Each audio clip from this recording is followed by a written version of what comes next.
तो जीवन कृत्य है।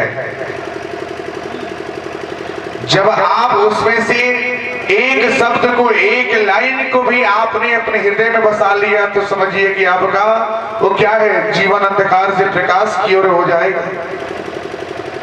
चिंतन, मगन और मंथन, मग्न होके कथा सुनिए, उसके बारे में चिंतन कीजिए, उसके बारे में मंथन कीजिए कि आज मैंने क्या सुना है। घर पे जाने के बाद इस कड़ी को, इस प्रसंग को बार बार अपने मस्तिष्क में लाइए कि मैंने क्या सुना, कैसे लिया। इसके बारे में जब मंथन करेंगे, सोचेंगे, तब आपको लगेगा कि मैं क्या, आज मैंने कुछ सुना है। मंदिर में जाने वाला हजारों के भीड़ में कोई सब पुजारी नहीं होते, सब भक्त नहीं बनते ना।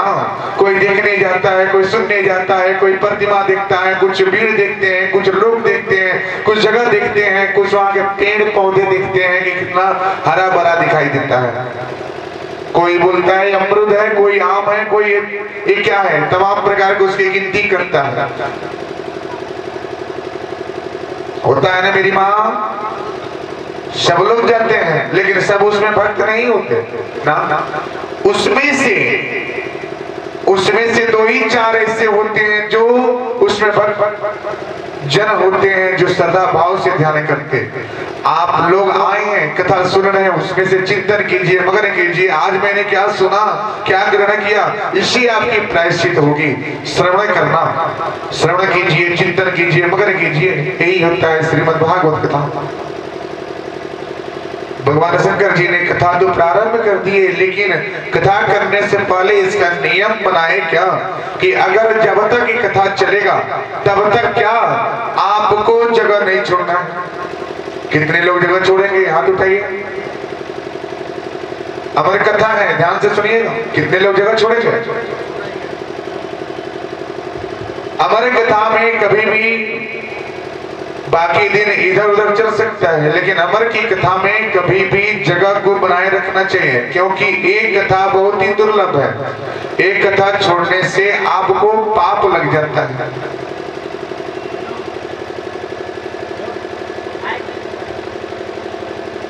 अब भगवान शंकर जी ने बनाए क्या कि कथा करेंगे तब जब आप पूर्ण रूप से क्या करेंगे, श्रवण करेंगे, सुनेंगे। श्रवण माने यानी सुनना।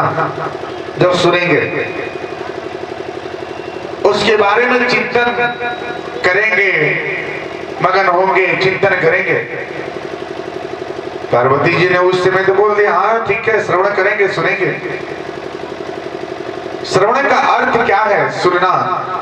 आप जब तक भगवान जी की कथा हो रहा है, जब आप पूर्ण रूप से ध्यान लगाएंगे नहीं, ठाकुर जी की प्रतिमा पर ध्यान जब तक नहीं लगाएंगे, तब तक क्या कथा कहां से है ना?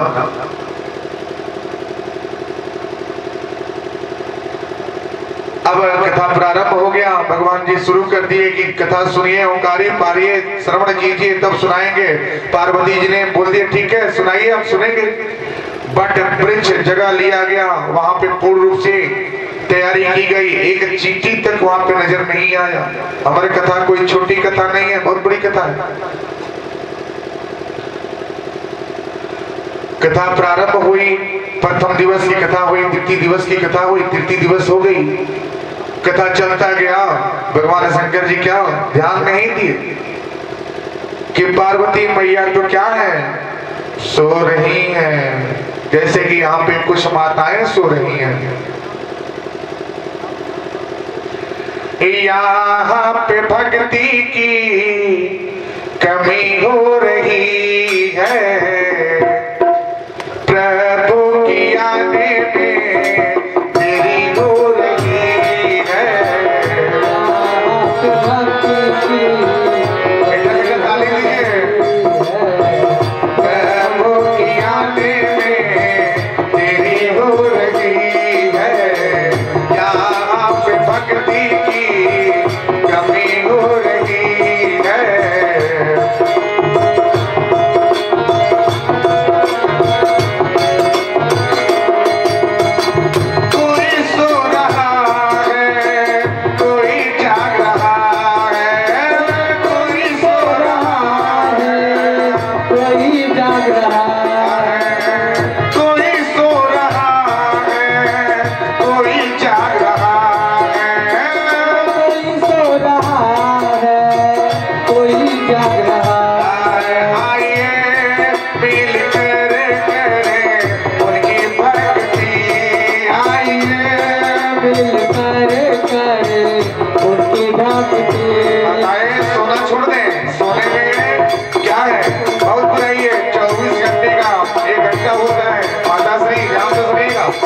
आपको 24 घंटा मिलता है। 24 घंटे में आपको सब करना है, क्या नहाना, खाना, उठना, बैठना, सब कुछ इसी में है। गृहस्थी जीवन, क्रियाकलाप, कार्य सब इसमें है। 12 घंटे रात है, क्यों? आपको रात को 10 बजे अगर सोने को मिले, आपको सुबह 4 बजे उठना पड़ता है। 8 घंटे 6 घंटे सो गए तो आपकी नींद क्या है, पूरी हो जाती है, आप स्वस्थ हो जाते हैं। 24 घंटे आप फ्री रहते हैं, दिन में भी क्या होता है, झपकी लेना शुरू हो जाता है। ये क्या है? ये दरिद्रता का निशानी है। ध्यान दीजिएगा, जिस घर पे जो माताएं अगर बार बार दिन में अगर झपकी लेती है, झपकी लेवे, तो उसमें समझिए रोग व्याधि हमेशा लगा रहता है। स्वस्थ नहीं होगा ना, कभी भी स्वस्थ नहीं होता है। यहाँ पे भक्ति की कमी हो रही है, कहना तो आने में देरी हो रही है। यहाँ पे भक्ति की कमी हो रही है, कहना तो आने में देरी हो रही है। कोई सो रहा है, कोई जाग रहा है, कोई सो रहा है, कोई जाग रहा है। कोई सो रहा है, कोई जाग रहा है। कोई सो रहा है, कोई जाग रहा है। अभी कान्हा जी की प्रतिमा जब निकलेगी, जो आपको देना होगा सब बताएं दे देंगे। अभी बीच में कथा चल रहा है, अभी किसी को देने की जरूरत नहीं है। आइए मिलकर करें हम भक्ति, आइए मिलकर करें हम भक्ति। अब भगवान शंकर जी पार्वती जी को संकेत कर दिए। अब यहाँ पे जो माताएं हैं, निद्रा को त्याग करें, त्याग कर दीजिए, क्योंकि अमर कथा है। सोने में ये सब कुछ लुप्त हो जाएगा। कैसे? जैसे पार्वती जी अब सो गई हैं, उनको निद्रा आ गया, सो गई। भगवान शंकर जी कथा प्रारंभ कर रहे हैं, 4 दिन की कथा हो गई, करते चले गए, करते चले गए, ध्यान नहीं आया। इधर तो सीधे साधे हैं।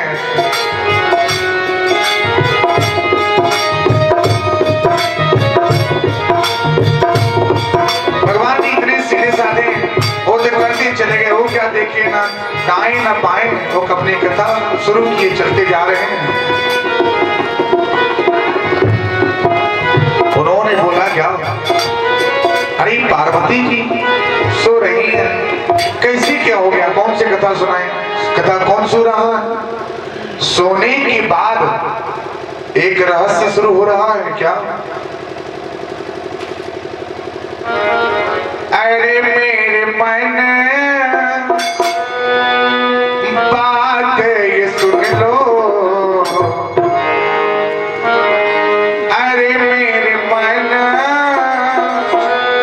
बात ये सुन लो,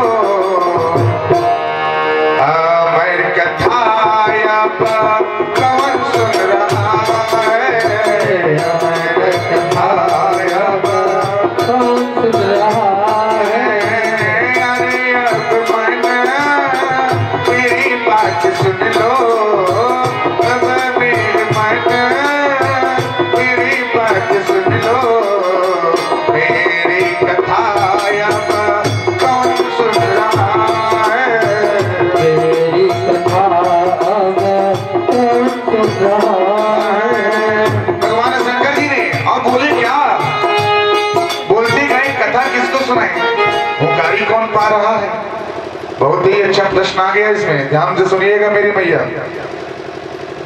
अब हुकारी की आवाज पार्वती जी सुना क्या था, दूषित हो गया था। जब अमर कथा वहां पे शुरू हुई तो देखिए भगवान जी की कैसी कृपा प्रदान होती है। अंडे का सेवन कितने लोग करते हैं बताइए मेरी मैया, बताइए कितने लोग करते हैं? अंडे का सेवन कितने लोग करते हैं बताइए?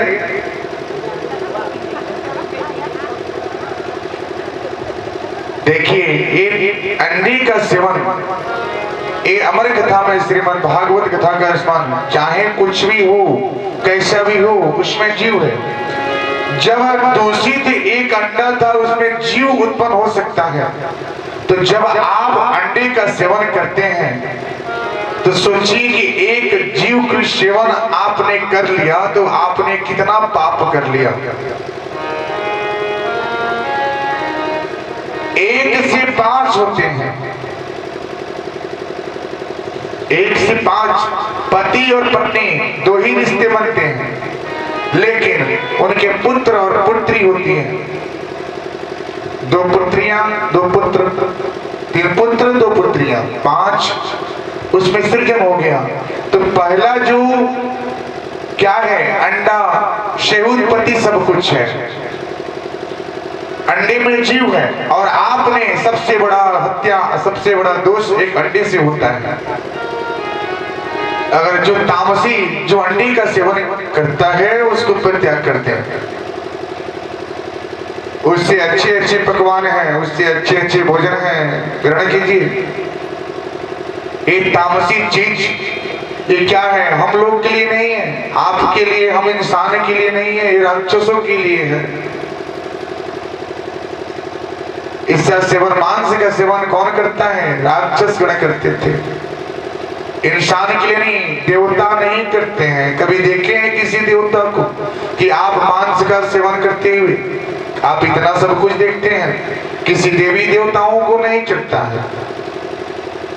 तो आप इंसान हैं, जो जानवर होते हैं ना, जानवर के दांत जो होते हैं, क्या एक बाघ, शेर, आप देखें क्या बड़े बड़े भेड़िए, जो जानवर जंगली जानवर होते हैं, उनको क्या, उनकी दांतें नुकीले होती हैं। क्यों क्यों होती हैं बताइए मेरी मैया, क्यों नुकीले क्यों होती हैं?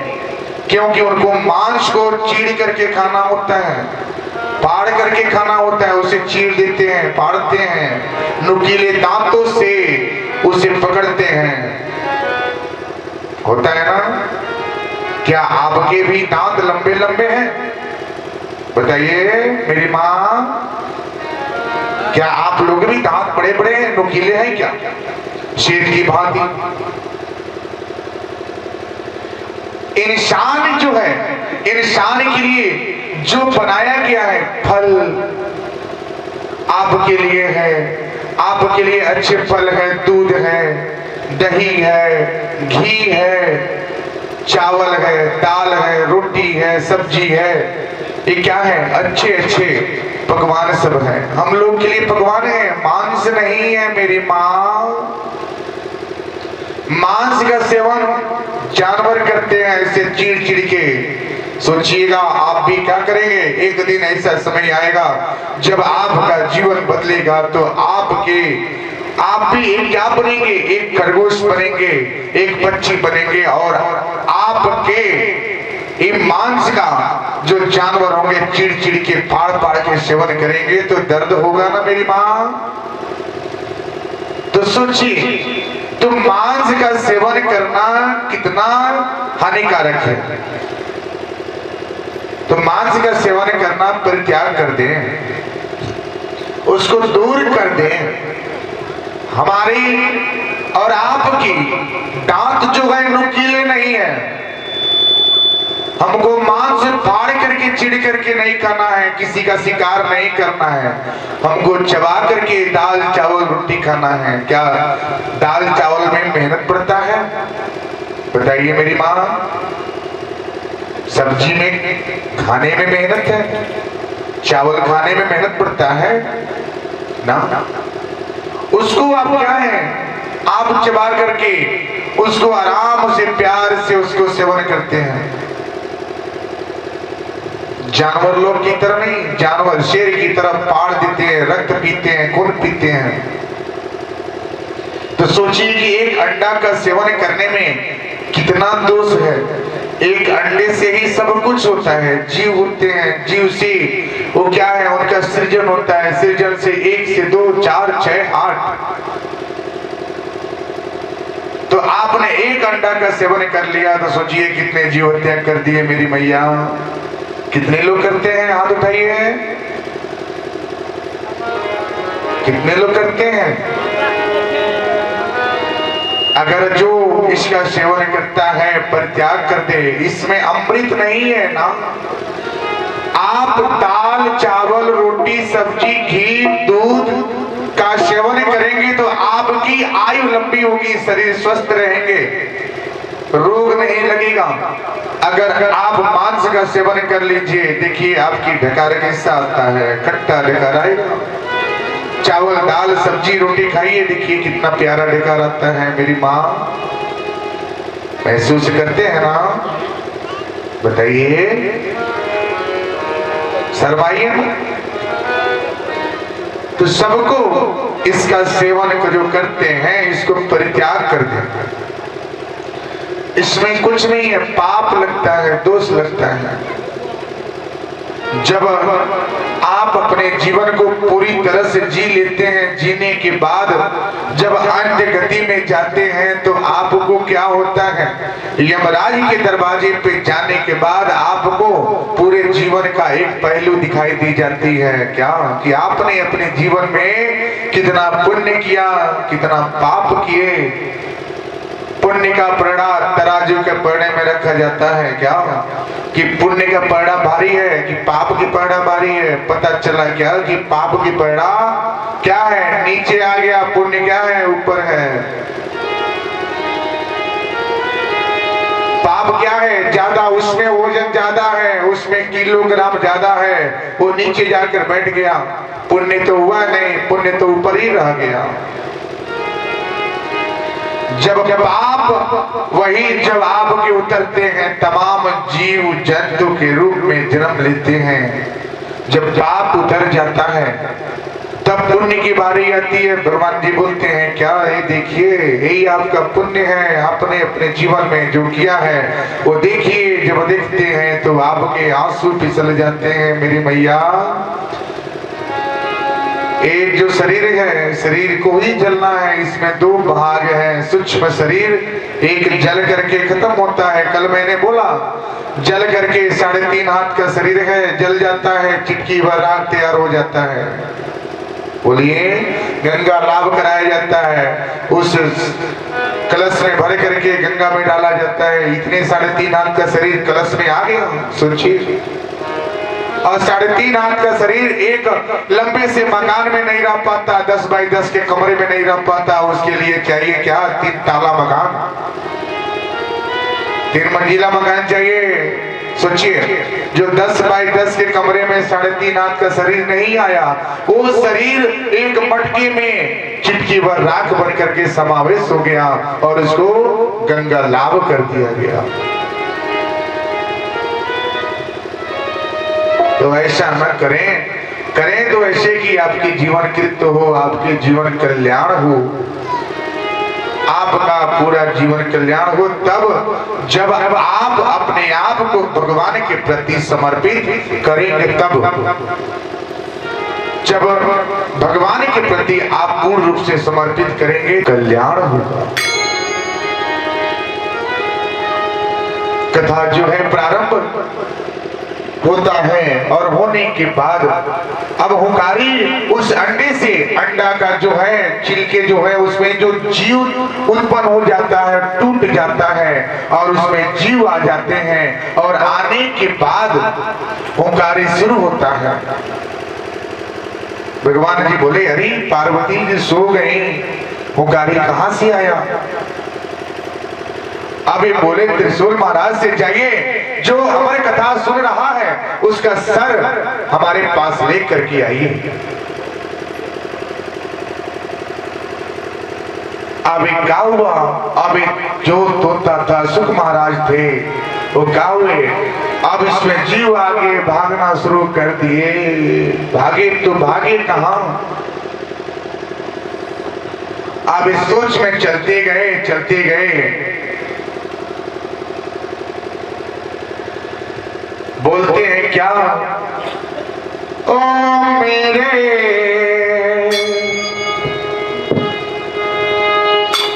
कान्हा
आप हमारी पुकार क्या करें, सुन ले, हम बहुत दुविधा में हैं, आप हमारी पुकार को सुने, पुकार को सुन ले। और हम पुकार भी करते हैं तो उनको सुन लीजिए, क्योंकि हमारी नैया बहुत मजेदार में, हम जाएं तो जाएं कहाँ।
जो जहां पे है वहीं पे बैठे रहे, कहीं सरकने की जरूरत नहीं है। सरकेंगे तो कथा छूटेगी, जब कथा छूटेगी तो समझिए कि आप क्या करेंगे, हाथों से छूट जाएगा और प्रभु कीर्तन को पार आप से दूर चले जाएंगे।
भक्ति भक्ति चले गए, अब जाए तो जाए कहां पे।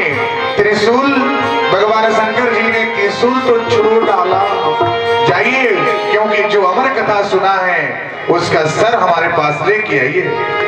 अच्छा, भगवान शंकर जी के पास 3 है, त्रिशूल के 3 अंग है, क्यों? ब्रह्मा विष्णु महेश 3 है। अब 3 देवताओं की शक्ति उनके पास पड़ जावे तो सोचिए कि क्या होगा। अगर आपको भगवान शंकर जी को आपने पूज लिया तो समझिए सारी देवी देवताओं को पूज लिया। ये समझिए कि सारी देवी देवता क्या है, भगवान शंकर जी हैं। मैंने कल क्या बोला कि मूल क्या है, मूल के बारे में बताएं। भगवान शंकर जी को पूजे तो सबको पूज लिए। अब सुख महाराज भागते भागते चले गए कहां पे, उनको कहीं बसेरा नहीं मिला। ये भागती भागती इधर गए उधर गए, फिर भी ये उनके त्रिशूल के जो प्रभाव था उनके पीछे पड़ा था। अब भागते चले गए, कहां पे, एक नगर में गए और उन्होंने रचित किया है, ध्यान से सुनिए। और उनकी पत्नी जो है स्नान करके, पूर्ण रूप से स्नान की थी। स्नान करने के बाद ये क्या है, उनके आंगन में, पहले के आंगन में पहले क्या था, जो भी मकान बनता था तो दिखता था क्या है, आंगन कहाँ है। जिस घर में आंगन नहीं है वो घर घर नहीं होता है। बोला जाता है जिस घर में आंगन नहीं है वो घर नहीं है, ऐसा होता है ना। किसके घर में आंगन है, हाथ उठाइए। आंगन जिस घर में होता है वो शुभ नहीं होता है। उस घर में जो सूर्य की किरणें जब पड़ती हैं तो उस घर का प्रभाव जो होता है वास्तु शास्त्र के अनुसार उसकी दोष घटित हो जाता है। अच्छा, घर में जो एक जालीदार छोड़ा जाता है, क्यों? क्योंकि वहां की जो रोशनी, भगवान सूर्य देव की रोशनी किरणें जब आपके मंडप के अंदर पड़ेगी तो वहां के नकारात्मक शक्तियां जो हैं वो दूर होती हैं, कभी भी प्रवेश नहीं होता ना। कि देवता प्रत्यक्ष है, क्या सूर्य देवता प्रत्यक्ष होते हैं। कितने लोग सूर्य देवता को